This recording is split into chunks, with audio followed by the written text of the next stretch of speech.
variables en Colombia entre 1830 a 1860.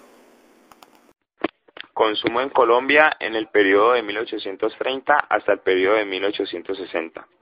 Las comidas predilectas de los criollos de la época eran la sopa de arroz y la de fideos, el asado, el matambre, el puchero, diversos guisos, como también las albóndigas, el estofado y los zapatillos rellenos. El locro y las empanadas también formaban parte de los platos más consumidos, al igual que un picadillo que se hacía con uvas pasas. La carbonada es una de las comidas típicas de la época colonial, pues los criollos también adoraban las cosas dulces, como los bocadillos de papa o batata, la cuajada, las frutas, la natilla, que era un plato de origen español a base de huevos, leche y azúcar, el arroz con leche, los alfajores, las masitas y la famosa mazamorra. La producción agrícola solo basaba para el consumo local, pues a diferencia de las colonias como Venezuela o Cuba, donde se sacaban productos para comercializar en los mercados foráneos. Estas provincias tampoco se intercambiaban muchos productos, pues un viaje entre Cali y Santa Fe a lomo de mula o en silleta podría demorarse un mes cuando había mal tiempo, periodo en el que ningún producto hubiera aguantado pues el estado. El aguardiente, las mieles hechas con caña, tabaco y carne eran los productos que se producían en la región. Split.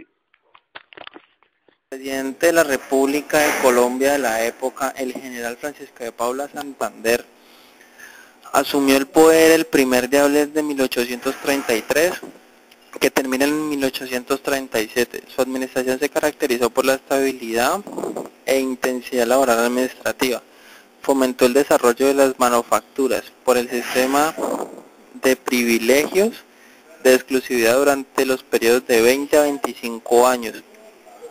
Se fundaron en Bogotá fábricas de losas textiles, fundidoras de hierro, jabones y productos químicos. Muy pocas de ellas subsistieron por efectos del planeamiento de escasez de mercado e inexperiencia técnica.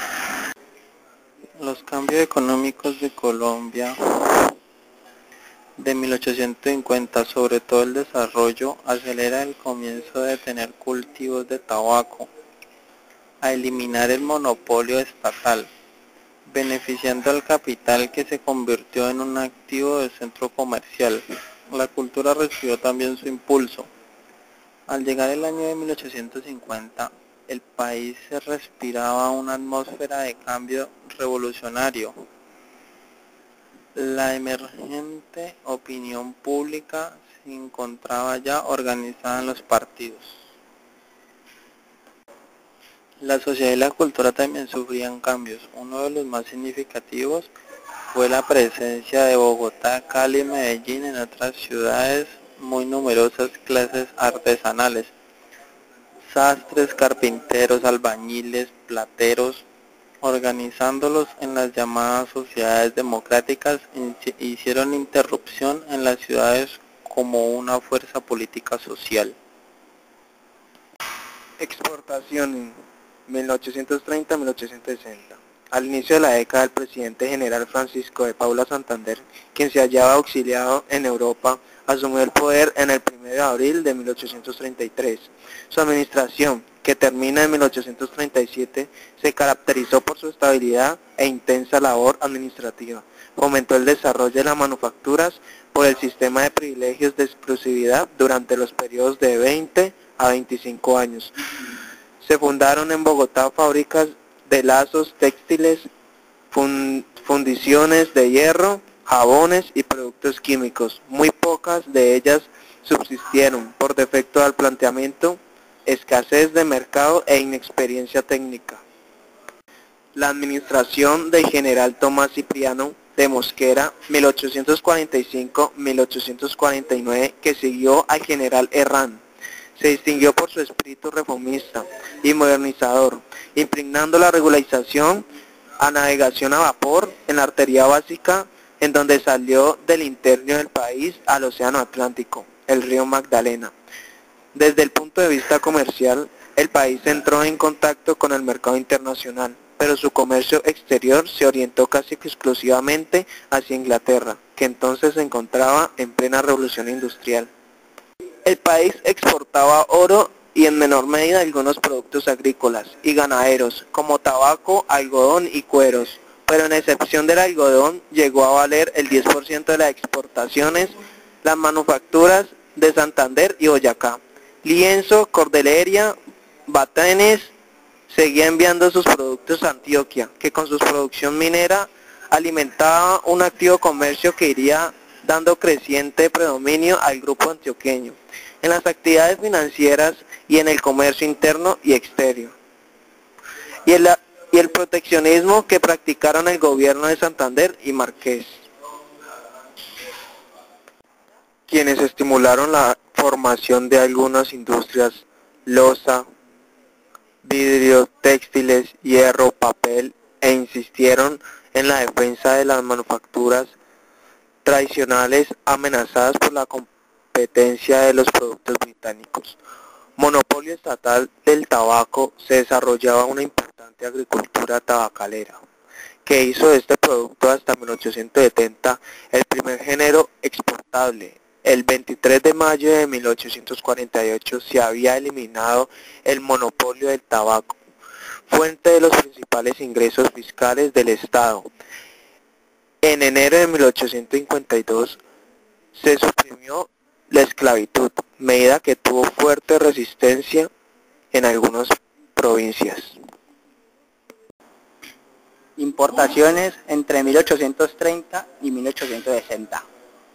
Las enormes dificultades del transporte desde el hinterland hasta los puertos marítimos de unas regiones a otras que tuvo el país durante las 3 centurias de la historia colonial, que solo empezaron a superarse en la segunda mitad del siglo XIX con el establecimiento de la navegación a vapor por el río Magdalena y el todavía incipiente desarrollo de los ferrocarriles, ha tenido para el desarrollo económico de Colombia numerosos efectos negativos, entre los cuales deben destacarse 2.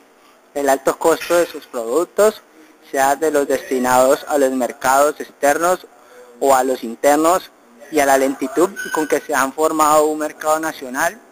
Algunos datos generales pueden dar un indicio de la magnitud del problema. Uno de ellos, la distancia entre los principales núcleos urbanos del interior y los puertos marítimos del Atlántico. Bogotá a 1088 kilómetros, Medellín y su contorno a 950 kilómetros, Bucaramanga y sus territorios aledaños a 700 kilómetros, sea de los destinados a los mercados externos o a los internos, y a la lentitud con que se ha formado un mercado nacional. Algunos datos generales pueden dar un indicio de la magnitud del problema. En la época del presidente el general Pedro Alcántara Herrán, entre 1841 y 1845, las importaciones incluían textiles, sobre todo la lana, quincallería, mercenería y algunos artículos de lujo destinados al consumo de la clase alta de las ciudades, particularmente Bogotá. También importación de libros. El mal estado de los transportes seguía siendo el gran obstáculo para la formación de un mercado nacional.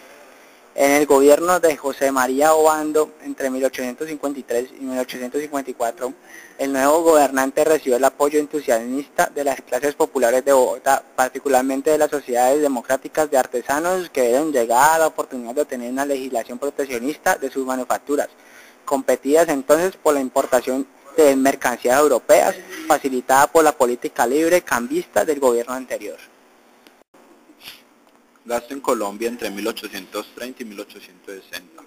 Santander practicó una política conservadora en materia fiscal, pues mantuvo los gravámenes y monopolios tradicionales, principalmente en el tabaco, que seguía siendo uno de los ingresos más importantes del Estado en aquella época. Como consecuencia, el gasto interior sufrió también pocos cambios. Las manufacturas de Santander y Boyacá seguían enviando sus productos a Antioquia, que con producción minera alimentaban su activo comercial, que iría dando crecimiento promedio al grupo antioqueño en las actividades financieras y en el comercio interior. Considerablemente los gastos por consumo. El otro rubro importante en la contratación de consumos externos fue la suspensión del crédito, ocasionando por la crisis internacional y por la pérdida de confianza de los acreedores extranjeros en la capacidad de pago del país.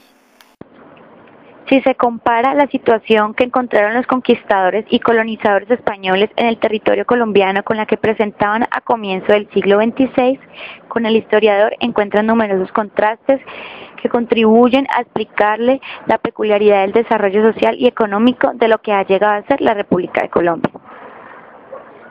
Disuelta la Confederación Gran Colombia, la actual República de Colombia comienza su vida de Estado independiente con el nombre de República de Nueva Granada. Reunido con un Congreso Constituyente, se denotó al país de una carta acentuadamente conservadora y se eligió presidente al general Francisco de Paula Santander, quien se hallaba exiliado en Europa y asumió el poder del 1 de abril de 1833. Por otro lado, la administración del general Tomás Cipriano de Mosquera, que siguió a la del general Herrán, se distinguió por su espíritu reformista y modernizador. Tenía la obsesión de las grandes vías de comunicación y de la formación de una clase dirigente técnica, en cual los ingenieros tuvieran un papel dirigente. A raíz de esto se invirtió regularización, la navegación a vapor en la arteria básica de salida de interior del país al Océano Atlántico y el río Magdalena. Dio comienzo a la construcción de un ferrocarril en el Istmo de Panamá, reorganizó el sistema monetario e introdujo el sistema métrico de pesas y medidas. Fundó el Colegio Militar como escuela de ingeniería bajo la dirección del italiano Agustín Codazzi y contrató los servicios de matemáticos, químicos y naturalistas europeos para impulsar la enseñanza de las ciencias. Numerosos granadienses salieron a estudiar carreras técnicas al exterior, particularmente en los Estados Unidos, y profesionales, como la ingeniería, adquirieron prestigio entre las clases dirigentes.